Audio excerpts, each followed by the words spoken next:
है ना, इक्विलिब्रियम। पहले समझ लो इस चैप्टर में अपने को पढ़ना क्या क्या है, स्कूल लेवल पे क्या क्या चीजें ध्यान देनी है। चैप्टर का नाम क्या है बोलो बेटा?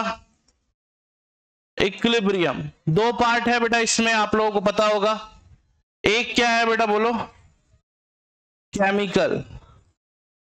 केमिकल में तीन चीज पढ़ना है बेसिकली। दूसरा क्या है बेटा? आयोनिक। इसमें बेसिकली दो चीजें ही पढ़नी है ना। केमिकल में अपने को पढ़ना है केपीकेसी। क्या पढ़ना है बेटा बोलो? केपीकेसी, नाम सुना है ना। केपी पढ़ना है, केसी पढ़ना है। दूसरा बेटा इन दोनों के बीच में रिलेशनशिप है, ये सबसे ज्यादा इंपॉर्टेंट है। मतलब केपी बड़ा है, केसी बड़ा है, केपी बराबर है केसी के, केपी बड़ा है कि केसी बड़ा है, ये स्टेप का। और तीसरा क्या है बेटा? ली चैटलियस प्रिंसिपल। बस इस तीन चीजों पे ही फोकस करना है आपको। पूरा चैप्टर ये तीन चीजों पे ही बेस्ड है। ये तीन चीज पढ़ ली मतलब पूरा चैप्टर पढ़ लिया, एंटायर चैप्टर आपको और पढ़ने की जरूरत नहीं। दूसरा कौन से इक्विलिब्रियम में? केमिकल इक्विलिब्रियम में। बस केमिकल इक्विलिब्रियम में इसी से रिलेटेड क्वेश्चन आता है, सिंपल। और सिंपल क्वेश्चंस आते हैं, बहुत हाई फाई क्वेश्चन नहीं आते बेटा। मोनित गेट बंद कर देंगे प्लीज। अब आ जाओ आयनिक। आयनिक में आपको पढ़ना है पीएच। बेसिकली पूरे चैप्टर में सिर्फ पीएच है। अब पीएच के अलग अलग पार्ट हैं, जैसे आप लोगों ने सुना होगा पीएच ऑफ क्या बेटा बोलो? स्ट्रॉन्ग एसिड या base. PH of weak acid या बेस। फिर आप कर दो क्या निकालो? सॉल्ट। सॉल्ट फिर चार टाइप का है बेटा, strong acid, weak base, strong acid, strong base, weak acid, weak base, weak acid, strong base. ये चार टाइप पीएच। एक पीएच है। और दूसरा इसमें जो सबसे ज्यादा इंपॉर्टेंट है वो है Ksp, solubility product. Common ion effect भी इसी के अंडर ही आता है, ये पीएच के अंदर ही आता है। क्योंकि कॉमन आयन इफेक्ट पढ़ोगे या बफर सॉल्यूशन पढ़ोगे तो बफर सॉल्यूशन क्या है? सॉल्टी तो है, तो उसमें भी पीएच ही निकालोगे बेसिकली, हेंडरसन हेशलबैच इक्वेशन। ये पूरा का पूरा ओवरव्यू है इस चैप्टर का। अब आते हैं टॉपिक्स पे। कौन कौन से टॉपिक्स है जो अपने को खास ध्यान देना है? तो ये पूरा का पूरा नोट्स है। सबसे पहले इक्विलिब्रियम लाने के लिए आपको अपना कंटेनर कैसा रखना पड़ेगा बेटा? क्लोज। एक ही शर्त है इक्विलिब्रियम की कि कंटेनर को कैसा रखो? क्लोज। बिना क्लोज कंटेनर के इक्विलिब्रियम नहीं लाया जा सकता कभी भी, एंटायर लाइफ।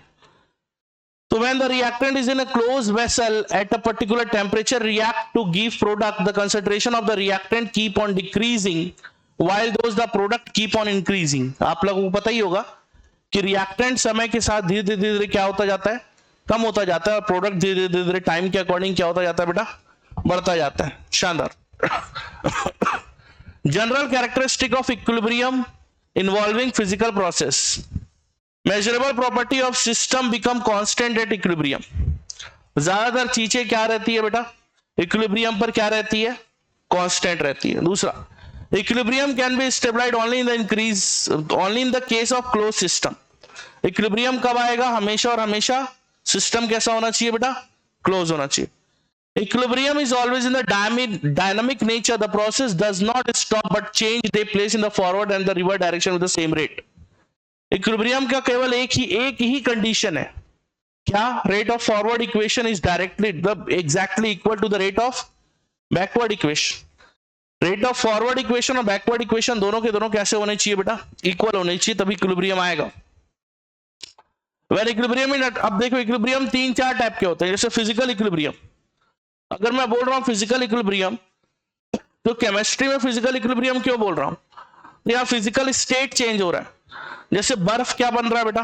पानी बन रहा है, तो ये फिजिकल चेंज है, तो that is called the physical equilibrium. क्या बोलते हैं बेटा इसको? बोलो फिजिकल इक्विलिब्रियम। वही लिखा हुआ है, equilibrium in the physical process that is called the physical equilibrium. और द पैरामीटर्स क्या रहेगा इसमें? फिजिकल रहेगा। फिजिकल का मतलब क्या? स्टेट, है ना, स्टेट मतलब सॉलिड लिक्विड गैस। शानदार। The magnitude of the constant value of the concentration rated expressed given in the identical of extend in the reaction process before acquiring equilibrium. ठीक है, ये तो इंपॉर्टेंट नहीं है। ड्यूरिंग द केमिकल रिएक्शन, हाँ तो ये देखो, ये जो स्टेटमेंट इसको मोस्ट इंपॉर्टेंट लाइन करके टिक कर लेंगे।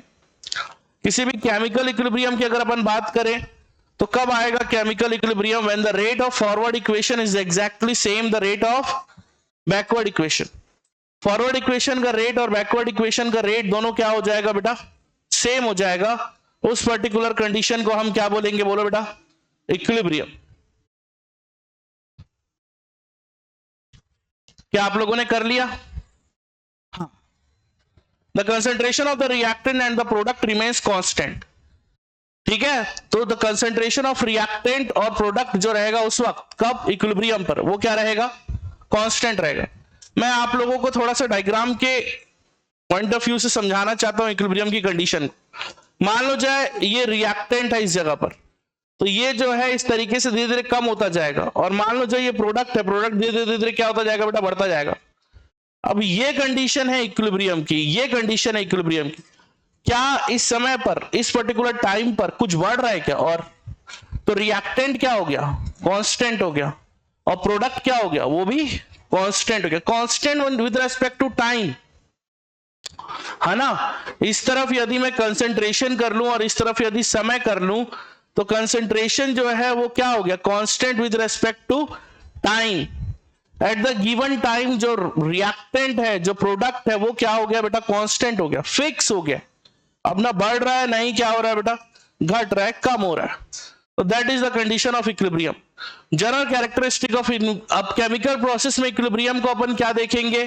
फिर वही चीज है, बार बार डायनामिक होना चाहिए। क्या होना चाहिए? Remains unchanged after equilibrium. In the case of always किस में रहना चाहिए? क्लोज वेसल में होना चाहिए, है ना। तो इक्विलिब्रियम जो है can be appropriate for either direction, मतलब बोथ डायरेक्शन में कंडक्ट होना चाहिए। कैटलिस्ट, क्या कैटलिस्ट, ये क्वेश्चन आता है हमेशा कि क्या कैटलिस्ट किसी इक्विलिब्रियम को बदल सकता है? क्या कैटलिस्ट के कारण कोई इक्विलिब्रियम चेंज हो सकता है कभी? बताओ। कभी चेंज नहीं होगा। कैटलिस्ट कुछ भी कर ले, इक्विलिब्रियम कभी चेंज नहीं होगा। वो इक्विलिब्रियम को चेंज नहीं कर सकता कभी भी हो। Equilibrium can not change in when catalyst added in an equilibrium system, तो equilibrium can not change equilibrium, मतलब जो इक्विलिब्रियम मतलब जो कैटलिस्ट है कैन नॉट चेंज इक्विलिब्रियम। ठीक है, आ रहा है समझ में? तो कैटलिस्ट का काम केवल रिएक्शन को की स्पीड को बढ़ाना है, स्पीड को कम करना है ना। मतलब केवल और केवल वो स्पीड को बढ़ा सकता है या कम कर सकता है, उसके अलावा वो कुछ भी नहीं कर सकता। शानदार। अगला देखो, लॉ ऑफ मास एक्शन। ये नाम आप लोगों ने सुना होगा, लॉ ऑफ मास एक्शन। हम लोगों ने मोल कॉन्सेप्ट में पढ़ा था। क्या होता है बेटा law of mass action? Reaction के पहले का मास और रिएक्शन के बाद का मास हमेशा क्या रहता है? कंजर्व रहता है। तो वही बात है, rate of the reaction is directly proportional to the product of the molar concentration of reactant at the constant temperature at the given time, है ना। अब लॉ ऑफ मास एक्शन में एक नया वर्ड आता है जिसको अपन बोलते हैं एक्टिव मास। क्या बोलते हैं? बोलो बेटा, एक्टिव मास। अब आपसे पूछे कोई एक्टिव मास क्या होता है, तो आप क्या बोलोगे? ये डब्बा होता है एक्टिव मास। व्हाट इज डब्बा? व्हाट इज डब्बा? बोलो। इसको बोलते हैं मोलैरिटी। क्या बोल देते हैं? बोलो बेटा। तो इसी को एक्टिव मास बोलते हैं। क्या बोलते हैं? Active mass. ठीक। इक्विलिब्रियम लॉ और law of chemical equilibrium. At the given temperature the product of the concentration of the reactant raised is respectively stoichiometric coefficient in the balanced chemical equation divided by the product of concentration of reactant raised to the individual stoichiometry coefficient has a constant value। बस आगे देखो, equilibrium reaction in which all the reactant and product of the same phase or called the homogeneous equilibrium reaction। इसको most important कर लेना, क्योंकि बच्चे ये नहीं समझ पाते कि इक्विलिब्रियम जो है वो होमोजीनस कब होता है। याद रखना, जब रिएक्टेंट और प्रोडक्ट, क्या बोला मैंने? जब रिएक्टेंट और प्रोडक्ट दोनों के दोनों हर सिचुएशन पे सेम स्टेट में होंगे, उसे हम किस नाम से बुलाएंगे? बोलो बेटा, इक्विलिब्रियम। या नॉर्मल कौन सा इक्विलिब्रियम बोलेंगे? हम उसको बोलेंगे होमोजीनस इक्विलिब्रियम। एग्जांपल के तौर पे मैं आपको एग्जांपल के तौर पे लिख के दिखाता हूं। ये देखो बेटा N2 plus 3H2 that gives क्या हो जाएगा, बोलो बेटा 2NH3। ये भी गैस है, ये भी गैस है, ये भी गैस है। तो मैं आपसे ये बोल रहा हूं कि जब ये तीनों गैस है और अभी तो मैं निशान, अगर मैंने निशान ऐसा कर दिया, आप समझो ये इक्विलिब्रियम भी हो गया, ये भी ये तीनों गैस है और इक्विलिब्रियम स्टेट भी है। भाई ये तीनों गैस है और स्टेट भी इक्विलिब्रियम है, तो ये होमोजीनस। कैसा है? मतलब तीनों के तीनों गैस है और इक्विलिब्रियम की कंडीशन भी है, तो that is called the homogeneous equilibrium. क्या बोलेंगे इसको? बोलो होमोजीनस। अगर वर्ड बोल रहा हूं हेटेरोजीनस इक्विलिब्रियम, तो उस वक्त हो सकता है कि इन तीनों में से कोई एक क्या हो, लिक्विड हो, या कोई एक क्या हो, सॉलिड। तो इसको मोस्ट इंपॉर्टेंट डेफिनेशन लिख लेना, और ये तो क्वेश्चन आएगा ही आएगा, होमोजीनस इक्विलिब्रियम क्या होता है बताइए। अगला सबसे ज्यादा important point, what is KP. ये जो ऐसा डब्बा दिख रहा है, इसमें ऐसे तीर का निशान डाल लेना, ये ऐसा तीर का निशान, ठीक है, ऐसा तीर का निशान डाल लेना। For a general reaction of the type A plus b b that give c c plus d d, तो इसके लिए एक नया कांस्टेंट आता है जिसको अपन बोलते हैं के, और चूंकि ये कांस्टेंट कंसंट्रेशन का है, किसका है जी, ये जो इक्विलिब्रियम लिखे हुए क्या है, किसका है, कंसंट्रेशन का, इसीलिए हम इसको क्या बोल देते हैं, K of C. What is C? C का मतलब क्या है, सिर्फ कंसंट्रेशन। के का मतलब क्या है, व्हाट इज के? के का मतलब क्या है, कौन सा कांस्टेंट, इक्विलिब्रियम कांस्टेंट। कौन सा कांस्टेंट बोलिए बेटा, इक्विलिब्रियम कांस्टेंट। मोस्ट इंपॉर्टेंट है, इसको याद रखेंगे। व्हाट इज के? के सी क्या होता है, के क्या होता है, इन सभी छोटी छोटी चीजों को याद रखना है आपको।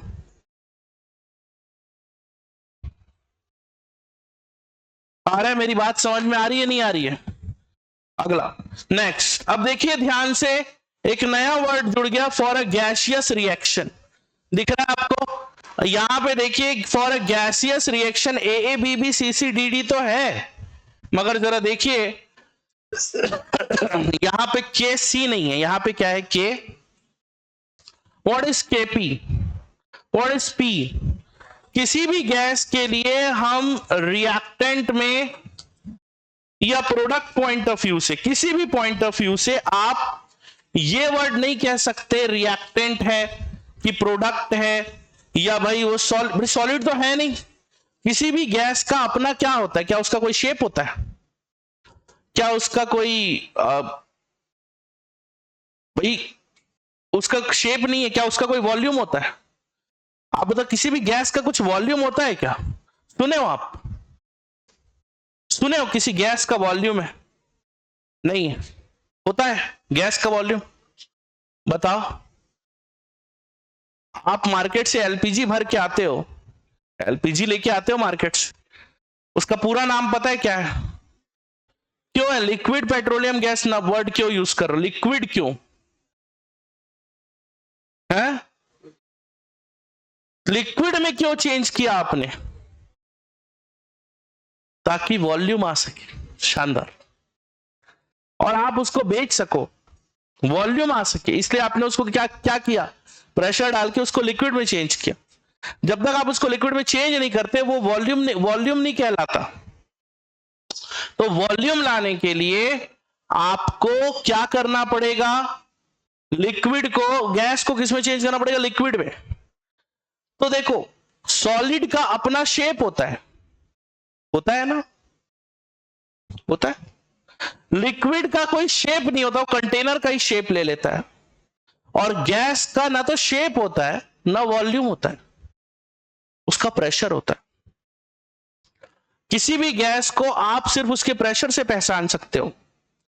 मैं एक एग्जांपल बताता हूं। मान लो जाए, आप सोचिए जरा, आपने गैस ऑन की और गैस बाहर नहीं आ रही घर के सिलेंडर में, आप क्या करते हो, सिलेंडर चेंज करते हो ना। वही उसकी पहचान है कि अब सिलेंडर चेंज करने का टाइम आ गया। और गैस क्यों नहीं आ रहा पता है बाहर? प्रेशर के कारण। अंदर का प्रेशर जो है वो अब पहले से बहुत ज्यादा कम हो गया, इसीलिए अंदर से गैस बाहर नहीं आ रही है। ऐसा नहीं अंदर गैस नहीं है, अंदर गैस अभी भी है, मगर अंदर का प्रेशर और बाहर का प्रेशर क्या हो चुका है, बराबर हो चुका है। तो यही फर्क है किसी भी गैस में, क्योंकि गैस की बात, जब भी गैस की बात आएगी, देखिए ध्यान से, यहां पे क्या लिखा हुआ है, आपने क्या लिखा है यहां पे, आपने लिखा फॉर गैसियस रिएक्शन। जैसे ही आपने गैसियस पढ़ा, एक नया वर्ड आ गया, दैट इज कॉल्ड केपी।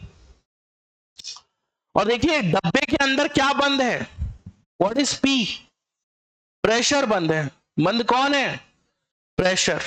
क्या मेरी बात समझ में आ रही है, डब्बे के अंदर बंद कौन है, प्रेशर बंद है। इस बात को अपने दिमाग में रखना, डब्बे के अंदर बंद कौन है भाई, प्रेशर बंद है, के पी। तो फॉर्मूले में यही फर्क है, यहां पे जो पी है that is called the pressure of C, pressure of D upon pressure of A और प्रेशर ऑफ बी। ठीक है, ये रिलेशनशिप है, मोस्ट इंपॉर्टेंट रिलेशनशिप है, इसको ध्यान रखेंगे। और डेल्टा एनजी का मतलब है number of mole of gaseous product minus number of moles of gaseous reactant. Most important relationship है ये। अभी जब क्वेश्चन कराऊंगा तो आप लोग को दिखाऊंगा कि क्या इसका इंपॉर्टेंस। आगे देखिए एक वर्ड लिखा हुआ है, in heterogeneous equilibrium pure solid और pure liquid are represent in their concentration और the partial pressure do not appear in the expression of the equilibrium constant, है ना। तो भाई सीधी सी बात है, कभी भी यदि आप हेटेरोजेनस की बात करोगे और वहां पे अगर प्रेशर की बात, अगर गैस, कोई गैस है, कोई लिक्विड है, कोई सॉलिड है, तो आप केवल किसको सम्मिलित करोगे, गैस को। कब, जब आपसे क्या वर्ड बोले सामने वाला, केपी निकालो, है ना। एग्जाम्पल के लिए इस वाले इक्वेशन की बात कर रहा हूं कि अब भाई मेरे को केपी निकालना है, इसके लिए CaCO3 that gives CaO plus CO2, this is gas, this is solid, this is solid।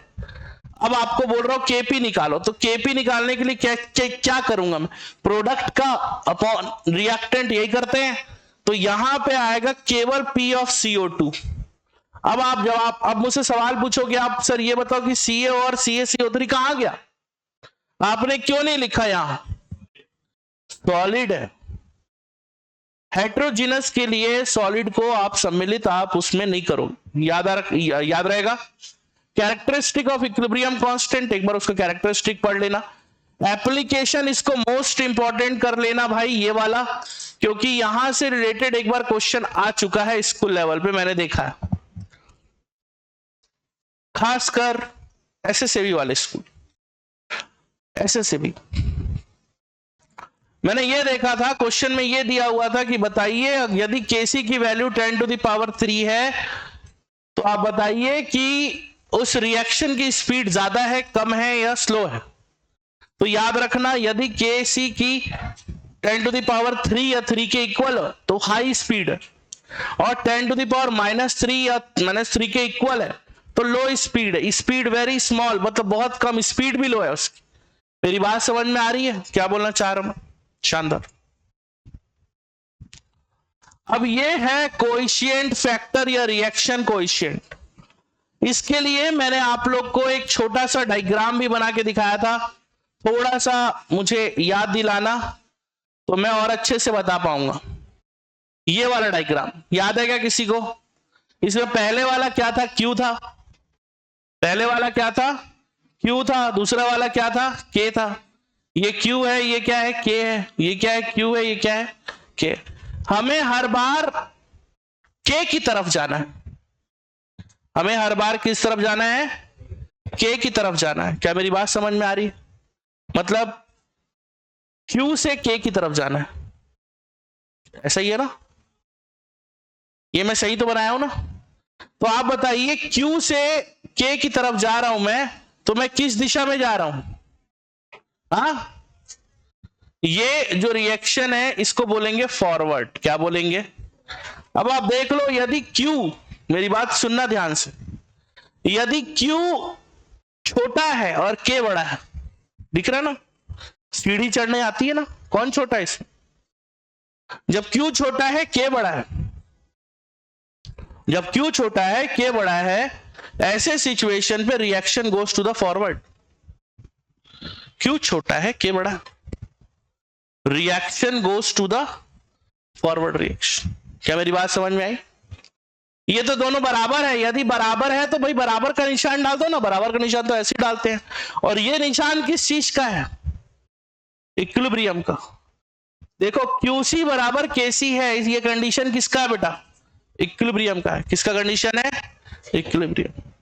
और यदि Q K से बड़ा है, भाई ये देखो Q बड़ा है K छोटा है, और हमें वो सीढ़ी में ऊपर चढ़ना है, तो हमें इस दिशा में जाना पड़ा चढ़ने के लिए। तो ये दिशा कुछ, ये डायरेक्शन किसका है? ये किसका डायरेक्शन है? तो देखिए ध्यान से, यहां पे K छोटा है Q बड़ा है, K छोटा है Q बड़ा है। जब K छोटा है Q बड़ा है तो डायरेक्शन क्या है? बोलो कौन सा डायरेक्शन? Reverse direction. कौन सा डायरेक्शन? तो इस ऐसा डायग्राम बना लेंगे आप लोग, तो ध्यान रहेगा आप लोग अपनी कॉपी वहीं पे, ताकि आप कभी लाइफ में कंफ्यूज मत हो KC KP में।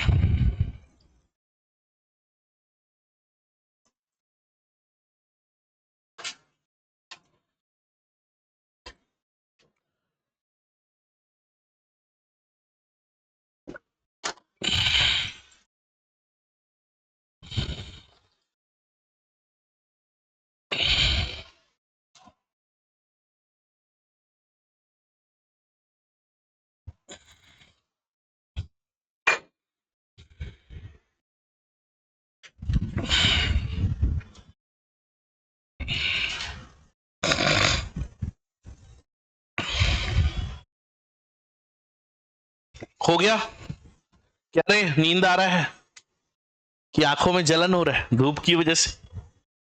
ठीक है, ये वाला छोड़ दीजिएगा, ये हम अगले साल पढ़ेंगे, है ना, के और डेल्टा जी के बीच में रिलेशनशिप। इसके अलावा आप लोग क्या करो, इसके अलावा मैं आप लोग को एक दूसरा इक्वेशन दिए देता हूं, उसको याद कर लो। और वो इक्वेशन कुछ इस तरीके का है, K is equals to, sorry K नहीं,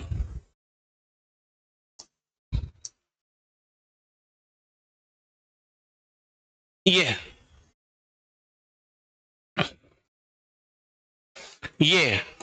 delta G not is equals to -2.303 nRT log 10 KC। इसको याद कर लो आप लोग, ये वाला इक्वेशन मत करो अभी के लिए याद, इसको हम लोग नेक्स्ट ईयर पढ़ेंगे। इसको याद कर लो, इसको भी लिख लो वहीं।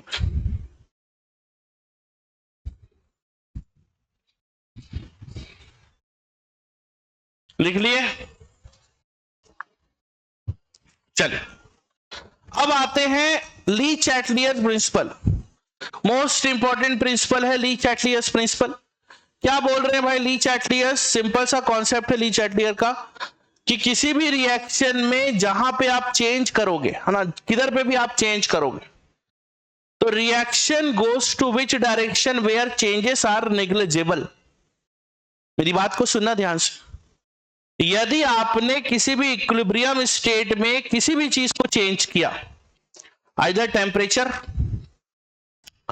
आइदर प्रेशर और आइदर कंसंट्रेशन, तो reaction goes to that direction where changes are negligible. तो रिएक्शन उस दिशा में ट्रांसफर, उस डायरेक्शन में ट्रांसफर हो जाएगा जिधर पे इक्विलिब्रियम या चेंजेस सबसे कम, नगण्य, मिनिमम। याद रखना ये बात, ठीक है? अब मैं आपको दूसरे तरीके से समझा रहा हूं, ये हो सकता है कि आपको समझ में आए, हो सकता है कि ना आए। यदि A plus B that give C plus D है, मेरी बात सुनना ध्यान से, तो यदि आप A और B को कम करोगे तो reaction goes to the backward direction. इधर आपने चेंज किया, जिस तरफ आप चेंज किया आपने इधर कम कर दिया, है ना, तो इस कमी को दूर की जाएगी। अब इस कमी को कैसे दूर कर सकता, मैं A और B कैसे बना सकता हूं?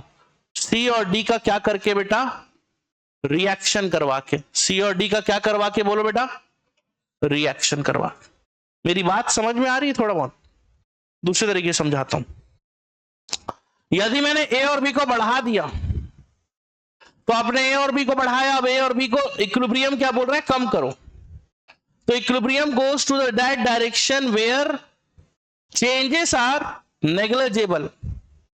आपने ए और बी को बढ़ाया, तो अब मैं ए और बी को खत्म करना चाहूंगा, तो कैसे खत्म किया जा सकता है ए बी को, सीडी में कन्वर्ट करके। तो reaction goes to the forward direction.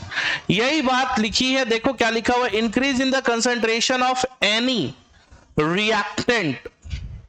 यदि रिएक्टेंट का आपने कंसंट्रेशन चेंज किया, तो shift to the equilibrium, shift to the, बोलो, फॉरवर्ड। और increase in the concentration of product, यदि आपने, फिर से वही बात, यदि आपने सी और डी को बढ़ा दिया,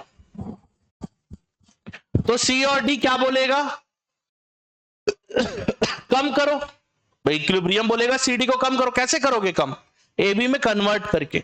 तो reaction goes to which direction, वाह, बैकवर्ड जी। प्रोडक्ट बढ़ाओगे तो क्या हो जाएगा, बैकवर्ड, सिंपल। अब टेम्परेचर के बारे में समझो।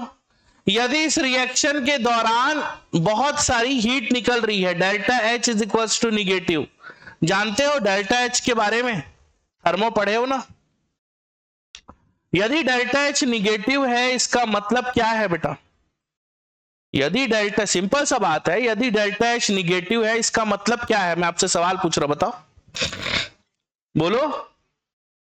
यदि डेल्टा एच निगेटिव आता है, इसका मतलब साफ है कि हीट निकल रही है। हीट क्या हो रही है, बोलो बेटा।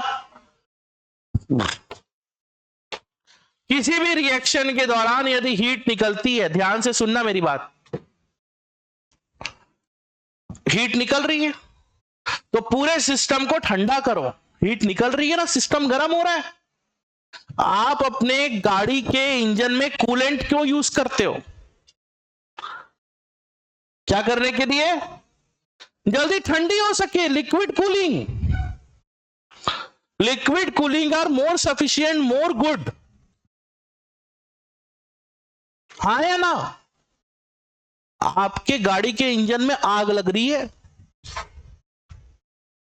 उस आग की तुलना में जब आप इंजन को छूते हो, वो तो कुछ भी गर्म नहीं है। इंजन को छूना और साइलेंसर को छूना और बताना कौन ज्यादा गर्म है, कौन गर्म है, साइलेंसर गर्म है। कभी बुलेट का साइलेंसर टच हुआ है,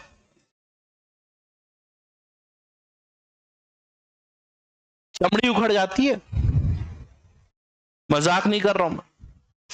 इसका मतलब साइलेंसर ज्यादा गर्म है और इंजन कम गर्म है, मगर इंजन में जो हीट पैदा हुआ है, वही हीट तो साइलेंसर से निकल रहा है क्या जी। मेरी बात समझ रहे हो मैं कहना क्या चाह रहा हूं। जो हीट प्रोड्यूस कर रहा है वो ठंडा है, और जो हीट को निकाल रहा है वो गर्म है। अजीब बात है, अजीब नहीं लग रहा आपको? तो वो ठंडा क्यों है? लिक्विड कूलिंग, आपने ऑयल डाला है उसमें, वो ऑयल इंजन को क्या कर रहा है, लुब्रिकेट भी कर रहा है, और इंजन को क्या कर रहा है बेटा, ठंडा भी कर रहा है। समझ रहे हो मेरी बात, सोचने की बात। अब मैं क्या बोल रहा हूं, इस पर्टिकुलर रिएक्शन में हीट पैदा हो रहा है, तो आपको क्या करना चाहिए, क्या करना चाहिए आपको, इस पूरे सिस्टम को उठा के किसमें डालना चाहिए, ठंडे पानी में कि गर्म पानी में? यही तो समझा रहा हूं। इन क्या बोलते हैं इसको, एक्सोथर्मिक रिएक्शन। अगर रिएक्शन एक्सोथर्मिक है, डेल्टा एच निगेटिव है, तो पूरे सिस्टम को उठा के किसमें डाल दो, ठंडे में। तो ये देखो यही लिखा हुआ है, इफेक्ट ऑफ टेम्परेचर। क्या लिखा हुआ है, यदि रिएक्शन एक्सोथर्मिक है ना, तो आपको पूरे सिस्टम को क्या करना पड़ेगा, उसका टेम्परेचर क्या करना पड़ेगा। हाँ, गलत तो नहीं बोल रहा, कि और उठा भट्टी में डाल दो। अब बेचारा हीट लग रहा है, इस पर्टिकुलर सिचुएशन पे हीट लग रही है, एंडोथर्मिक मतलब हीट लग रही है, तो आप पूरे सिस्टम का क्या करोगे, उसको क्या करोगे, गर्म करोगे। तो देखो एंडोथर्मिक रिएक्शन के लिए टेम्परेचर क्या करना है और एक्सोथर्मिक के लिए क्या करना है, ठीक है। Effect of catalyst, no effect of catalyst बता चुका हूं पहले, फिर बता रहा। इफेक्ट ऑफ प्रेशर सुन लो एक सेकंड के लिए, इधर देख लो। अगर कभी भी आपके लिए सिचुएशन में डेल्टा एनजी यदि निगेटिव आया, डेल्टा एनजी क्या आया बोलो बेटा, निगेटिव आया, डेल्टा एनजी क्या आ गया, निगेटिव आ गया। जब भी डेल्टा एनजी निगेटिव आएगा तो समझ जाना प्रेशर लो करना है। क्या करना है, प्रेशर लो करना। और डेल्टा एनजी यदि पॉजिटिव आया तो प्रेशर क्या करना है, हाई करना। तो देख लेते भाई, गलत तो नहीं है। लेसर नंबर ऑफ गैसियस मोल, है ना, लेसर नंबर ऑफ गैसियस मोल, है ना। यदि गैसों के मोलों की संख्या क्या है, कम है, मतलब डेल्टा एनजी क्या है, निगेटिव। ये डेल्टा एनजी के कॉन्सेप्ट से समझना है इसको। एक काम करो, less number of gaseous molecule, यहां पे इन प्रोडक्ट लिख लो, इन प्रोडक्ट, इन प्रोडक्ट।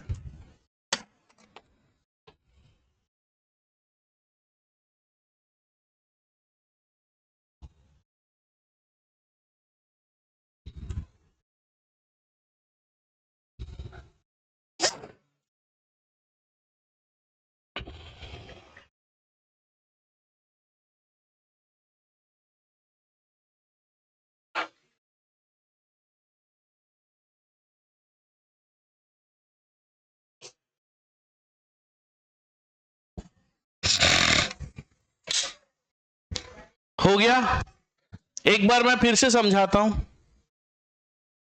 यदि प्रोडक्ट के मोलों की संख्या ज्यादा है गैस में तो लो प्रेशर, और यदि प्रोडक्ट के मोलों की संख्या कम है, आ रहा है समझ, तो pressure high. Laser number of gaseous, increase in pressure, और प्रोडक्ट है ना, प्रोडक्ट माइनस में, लेसर नंबर ऑफ प्रोडक्ट भाई कम है ना प्रोडक्ट, तो इंक्रीज इन प्रेशर। और larger number of gaseous mole in product तो क्या हो जाएगा, डिक्रीज इन प्रेशर। दूसरे तरीके से समझाता हूं मैं और अच्छे से समझ में आ जाएगा। देखो ध्यान से, प्रोडक्ट मोर है और रिएक्टेंट लेस है, तो मैं बोल रहा हूं P माइनस आर क्या आएगा, निगेटिव आएगा कि पॉजिटिव आएगा, प्रोडक्ट माइनस रिएक्टेंट क्या आएगा, पॉजिटिव। क्या आएगा, पॉजिटिव। प्रोडक्ट माइनस रिएक्टेंट क्या आएगा, पॉजिटिव। तो जब पॉजिटिव आए, समझ रहे हो, जब भी पॉजिटिव आ रहा है तो लो प्रेशर, क्या बोलोगे, बोलो बेटा, लो प्रेशर। और जब भी निगेटिव आए तो क्या लिखोगे, बोलो बेटा, हाई प्रेशर। ठीक, ये याद रखना। आगे इफेक्ट ऑफ टेम्परेचर बता चुके हैं थोड़ी देर पहले। ये इनर्ट गैस ऐड करने पर कुछ भी नहीं होता। 5 चीजें आती है एग्जाम में, concentration, pressure, temperature, adding of inert gas, adding of catalyst. 5 चीजें याद रखना। 5 चीज में 2 चीज तो फालतू है, कौन कौन सा, इफेक्ट ऑफ कैटलिस्ट और एडिंग ऑफ इनर्ट गैस। ये है आपका कौन सा कॉन्सेप्ट, बोलो, ली चैटलियस कॉन्सेप्ट। ठीक है, एक बार फिर से रिवाइज करा देता हूं। रिएक्टेंट आपने बढ़ा दिया, reaction goes to the forward.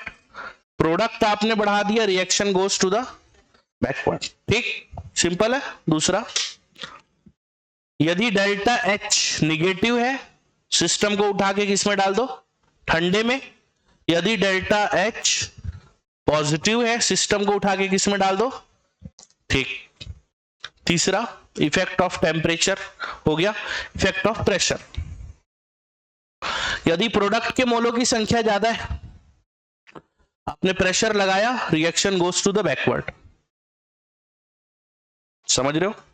यदि रिएक्टेंट के मोलों की संख्या है ज्यादा है, रिएक्टेंट के नंबर ऑफ मोल क्या है बेटा, ज्यादा है, आपने प्रेशर बढ़ाया, reaction goes to the forward, simple. जिस तरफ ज्यादा मोल होंगे, प्रेशर डालने पर उसके अपोजिट डायरेक्शन में जाएगा रिएक्शन। लिख के दिखाता हूं एक बार और अच्छे से समझ में आएगा। देखो लिखा हुआ है 2a + 4b that gives 3c। Gas gas gas,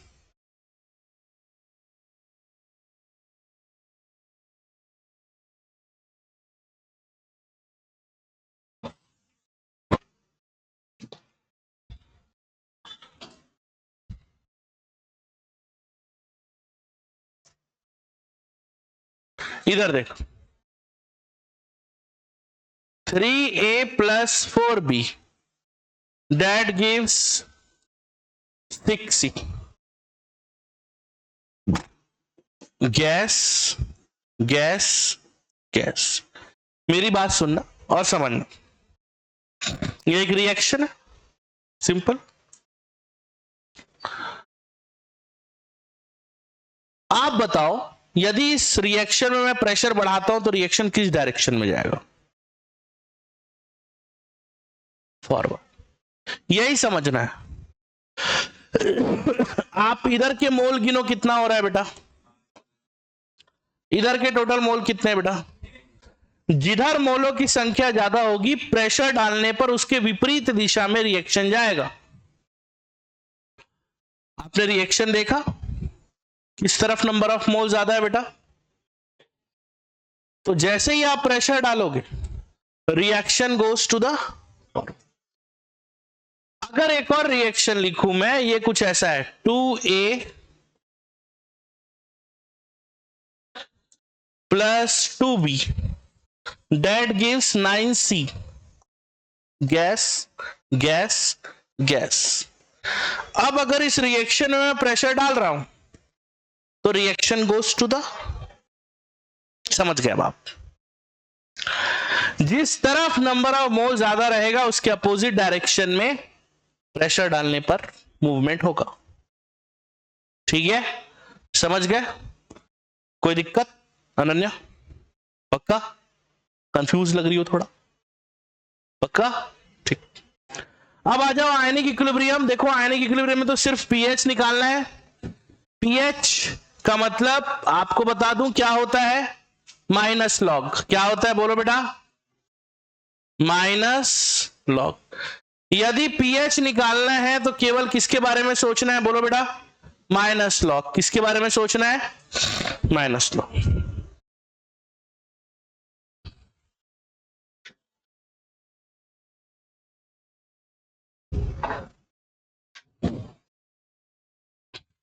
किसके बारे में सोचना है बोलिए, माइनस लॉग, ठीक है। तो अलग अलग साइंटिस्ट आए, अलग अलग टाइप का कॉन्सेप्ट दिए। सबसे पहला आर्हीनियस है, जो H+ देता है वो क्या है, एसिड, और जो जो OH- देता है वो क्या है, बेस। ऐसी ब्रॉस्टेड लॉरी नाम के एक साइंटिस्ट थे, उन्होंने बोला जो H+ देता है वो एसिड, और जो H+ लेता है वो बेस। जो स्वाद में खट्टे होते हैं वो क्या है, एसिड है। जो स्वाद में कड़वे होते हैं, बिटर, वो क्या है, बेस। अलग अलग साइंटिस्ट है, अलग अलग टाइप की बात। लुइस नाम के एक साइंटिस्ट थे, उन्होंने वो केमिकल बॉन्डिंग से बोल रहे हैं, जो लोन पेयर देता है वो क्या है, बेस, और जो लोन पेयर ले सकता है वो क्या है, एसिड। अलग अलग साइंटिस्ट के अलग अलग कॉन्सेप्ट, जिसमें सबसे ज्यादा इंपॉर्टेंट आपके लेवल पे ब्रॉस्टेड लॉरी का कॉन्सेप्ट और कॉन्जुगेटेड एसिड और कॉन्जुगेटेड बेस है।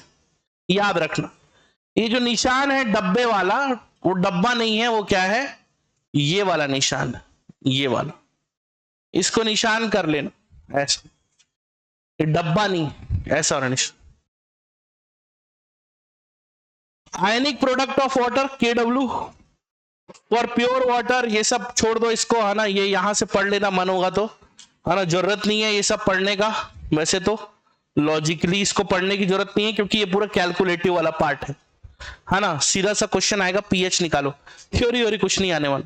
ज्यादा से ज्यादा पढ़ना होगा इसमें तो आप कॉमन आयन इफेक्ट पढ़ लेना। क्या पढ़ लेना, कॉमन आयन इफेक्ट, यहां पे जो लिखा हुआ है ना, ये इसको, इसका थ्योरी मत देखो, अभी क्वेश्चन दिखाऊंगा ना एनसीईआरटी के, आप खुद बोलोगे कि सर इसमें थ्योरी है ही नहीं, आना भी नहीं, कोई मतलब नहीं है इसमें टाइम पास करके।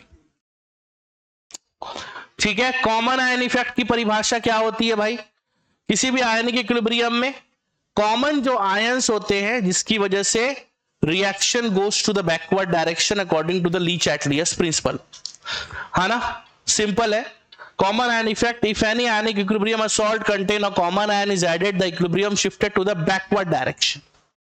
और किसके अकॉर्डिंग हो रहा है, according to the Le Chatelier principle, है ना। The shift equilibrium position caused by the addition of the presence and ion involving in the equilibrium reaction is known as common ion effect। अगर आपसे कोई पूछता है कि कॉमन आयन इफेक्ट का example बताओ, कॉमन आयन इफेक्ट कहां देखा गया था, कैसे देखा गया था, तो आप एक ही बात बोलोगे भाई, कॉमन आयन इफेक्ट बेसिकली जो है वो सबसे पहले समुद्र की पानी जो है उसके प्यूरिफिकेशन में देखा गया था। कॉमन आयन इफेक्ट का यूज वहीं होता है, जो सॉल्ट वाटर है उससे सॉल्ट बनाने का प्रोसेस, ठीक है, याद रहेगा बस। इसके बाद में पीएच ये सब छोड़ देना, पढ़ने की जरूरत नहीं है। सॉल्युबिलिटी, सॉल्युबिलिटी, सॉल्युबिलिटी प्रोडक्ट, ये सॉल्युबिलिटी प्रोडक्ट वाला टॉपिक ये वाला पढ़ लेना, इसको 55th नंबर को इसको टिक कर लेंगे मोस्ट इंपॉर्टेंट करके, सॉल्युबिलिटी प्रोडक्ट, ठीक है, सॉल्युबिलिटी प्रोडक्ट इसको मोस्ट इंपॉर्टेंट करके टिक कर लेंगे, सॉल्युबिलिटी प्रोडक्ट।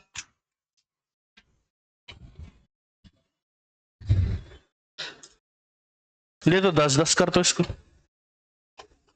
10-10, ठीक है। तो सॉल्युबिलिटी प्रोडक्ट क्या होता है भाई, बड़ा सिंपल सा चीज है।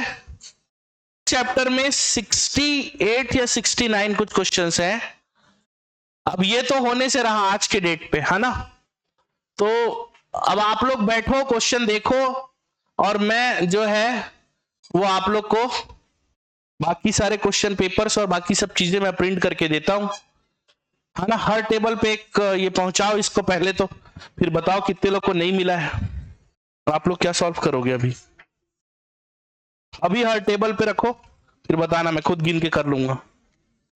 2 3 4 5 6 7 8 9 है क्या जी, 10 30 50। देखो ये नहीं हो, संभव ही नहीं है, हमारे पास उतना ना टाइम है ना कुछ है। हाँ, अभी सबको नहीं दे रहा ना जी, अभी तो बचा है ना, प्रिंट करना बचा है।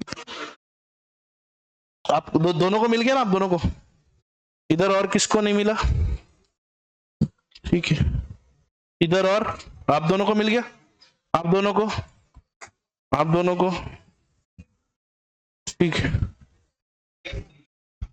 किसको चाहिए, आपको नहीं मिला, ठीक है, इतना ही है मेरे पास तो फिलहाल, इतना ही है, कर रहा हूं मैं, प्रिंट कर रहा हूं मैं।